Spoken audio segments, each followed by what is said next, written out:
कविता का पति Harish rice factory में मजदूरी करता है और उसके बदले महीने में उसे सिर्फ 5,000 रुपए ही मिलते हैं, जिससे उन्हें 2 वक्त का खाना भी ठीक से नहीं मिल पाता है। हाँ जी, सुनते हो, मुझे मछली खाने का बड़ा मन कर रहा है। कल बाजार से मछली ला दोगे क्या?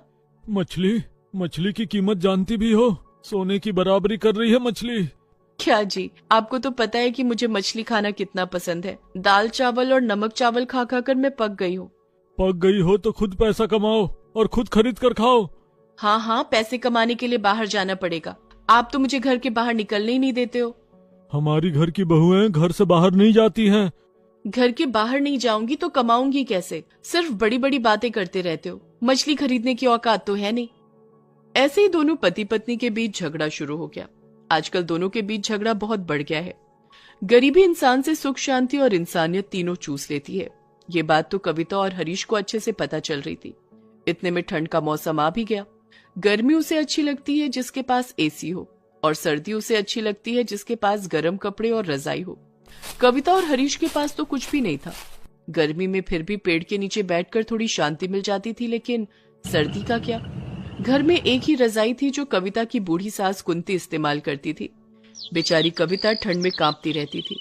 ठंड का मौसम आते ही कविता ने हरीश से कहा, सुनो जी, इस साल मैं ठंड सह नहीं पाऊंगी, आप एक रजाई खरीद कर ले आओ। मेरे पास रजाई खरीदने के लिए पैसे नहीं हैं। हर बात पर पैसे नहीं है कहते रहते हो। पैसे नहीं है तो शादी क्यों की मुझसे? हाँ, मुझसे गलती हो गई, नहीं करनी चाहिए थी शादी। फिर से दोनों झगड़ने लगे। कविता की सास ने कहा, क्या हुआ?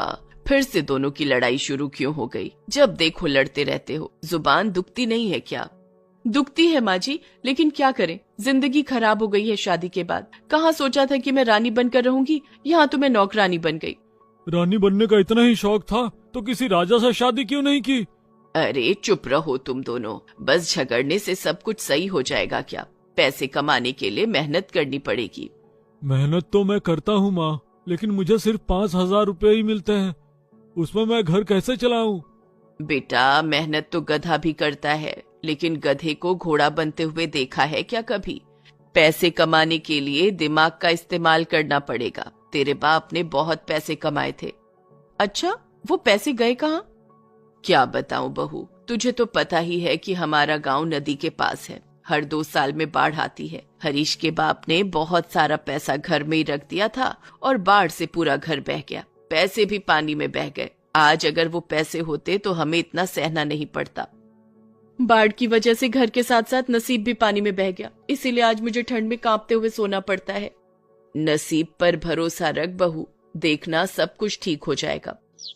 अगले दिन कविता को मछली खाने की जोर से तलब मची और वो मच्छी मार्केट चली गई। घर में कुछ पैसे रखे हुए थे। उन पैसों से वो ढेर सारी मछली खरीद कर लाई और पका कर खाने लगी। हरीश काम करके लौटा। कविता, खाने में क्या है? चावल और मच्छी की करी है। मच्छी की करी? मछली कहाँ से आई? बहू आज बाजार से खरीद कर लाई है। तुम्हारे पास पैसे कहाँ से आए कविता? पैसे? वो कुछ पैसे अलमारी में रखे हुए थे ना, उन पैसों से ही मछली खरीद कर लाई। ये सुनकर हरीश सर पकड़कर जमीन पर बैठ गया। अरे सत्यानाश हो गई, ये क्या किया तुमने? मैं तो बर्बाद हो गया। हे भगवान, इस औरत को थोड़ा सा भी अक्ल नहीं दिया क्या? हरीश को ऐसे सर पटकते हुए देखकर कुंती ने पूछा, क्या हुआ बेटा, तू ऐसा क्यों कर रहा है? मछली ही तो है। हाँ माँ जी, पता नहीं मैंने ऐसी कौन सी गलती कर दी।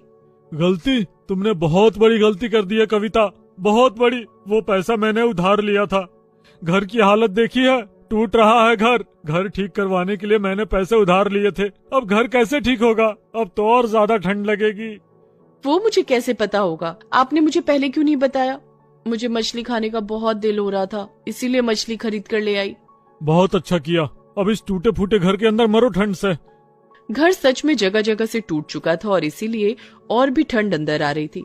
लेकिन उन्हें क्या पता कि उनके लिए ठंड से भी बड़ी मुसीबत आने वाली थी।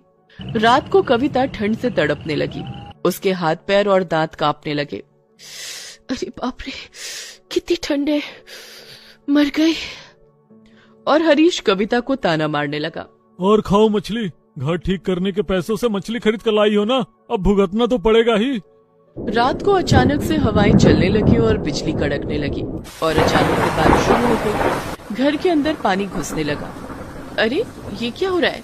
ये क्या पानी घुस रहा है? इतनी ठंड, ऊपर से ये बारिश। कुंती की आंखों में आंसू आ गए। उसने कहा, उस साल भी ऐसे ही सर्दी के मौसम में बारिश हुई थी और फिर भयानक बाढ़ आई थी। उसमें सब कुछ बह गया था। लगातार बारिश होने लगी। 2 दिन बीत गए लेकिन बारिश रुकने का नाम ही नहीं ले रही थी। गांव के लोग गांव छोड़कर जा रहे थे। हरीश, तेरा यहीं पे रहने का प्लान है क्या? क्या करूं, पैसे नहीं है। तू कहाँ जा रहा है? मैं तो जा रहा हूँ शहर। लगता है बाढ़ आने वाली है। यहाँ रह के मरने से तो अच्छा है शहर के रास्तों में रात बिताऊं। सब लोग गांव छोड़कर चले गए। हरीश ने फैक्ट्री के मालिक से पैसे उधार लिए थे। मालिक ने हरीश से कहा, हरीश, मुझे मेरे पैसे चाहिए। अभी मैं जा रहा हूँ, लेकिन बाढ़ खत्म होते ही मैं लौट आऊंगा और तुझसे पैसे लूंगा। तैयार रहना।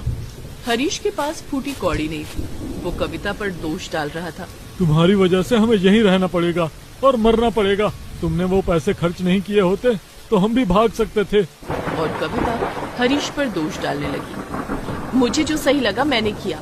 अब इतनी ठंड में बारिश शुरू हो जाएगी ये मुझे थोड़ी पता था। सब आप ही की गलती है। ऐसे ही कुछ और दिन बीत गए। पूरा गांव खाली हो गया। सिर्फ हरीश, कविता और कुंती रह गए और भयानक बाढ़ आ गई। नदी से पानी बहुत तेजी से गांव के अंदर घुस रहा था। तीनों घर की छत की ओर चले गए। उनके पास खाने के लिए कुछ भी नहीं था। लगातार 2 दिन वो ठंड और बारिश में कांपते हुए छत पर ही बैठे रहे। और फिर एक चमत्कार हो गया। कविता ने देखा बाढ़ की वजह से नदी से बड़ी बड़ी मछली, जिनका दाम बाजार में हजारों में है, वो सब गांव में घुस रही थी। कविता को मछली खाना बहुत पसंद था, इसीलिए उसे मछलियों के बारे में बहुत कुछ पता भी था। इसीलिए उसने दिमाग लगाया। माँ जी, मेरे पास एक आइडिया है। आइए पहले छत को साड़ी से घेर लेते हैं। कविता ने छत के तीनों छोरों को साड़ी से घेर लिया। उसकी वजह से मछलियां एक तरफ से घुसने लगी और बाहर निकलने का रास्ता ढूंढने लगी और ढूंढती रह गई। छत पर लगातार 1 हफ्ते तक लाखों रुपए की मछलियां जमा हो गई और उसके बाद धीरे धीरे बाढ़ का पानी कम होने लगा। गांव में लोग लौटने लगे। लोग लौट रहे थे, उन्हें खाने की जरूरत थी और इसी मौके का फायदा उठाकर कविता गांव में मछलियां बेचने लगी। अरे ले लो मछली ले लो, ताजी मछली। इस तरह से 1 हफ्ते में कविता के पास लाखों रुपए आ गए और वो छत पर मछली पालन का काम करने लगी। हरीश भी काम छोड़कर कविता के साथ मछली पालन करने लगा। उसने उधार चुका दिया, घर भी ठीक करवा लिया। 1 साल की ठंड और बाढ़ ने उन लोगों से सब कुछ छीन लिया था और इस साल की ठंड और बाढ़ ने उन्हें सब कुछ लौटा दिया और वो लोग खुशी खुशी मछली का पालन करने लगे और खुशी खुशी जिंदगी बिताने लगे।